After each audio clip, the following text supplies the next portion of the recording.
Walk সাহেব আর মির্জা সাহেব শুনে রাখেন, সৈনিক আর জুনিয়র অফিসাররা কিন্তু খায়েশ মিটিয়ে দিবে একেবারে।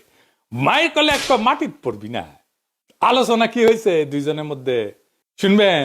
আচ্ছা শুনেন, দুইটা বিস্ময়কর বিষয়ে তাদের মধ্যে আলোচনা হয়েছে। জেনারেল ওয়াকার অধ্যাপক মোহাম্মদ ইউনূসের অন্তর্বর্তীকালীন সরকারকে হটায় বর্তমান প্রধান বিচারপতি রিফাত আহমেদের নেতৃত্বে একটা তত্ত্বাবধায়ক সরকার প্রতিষ্ঠার পর নতুন নেতৃত্বের অধীনে আসন্ন জাতীয় সংসদ নির্বাচন অনুষ্ঠান করতে চায়।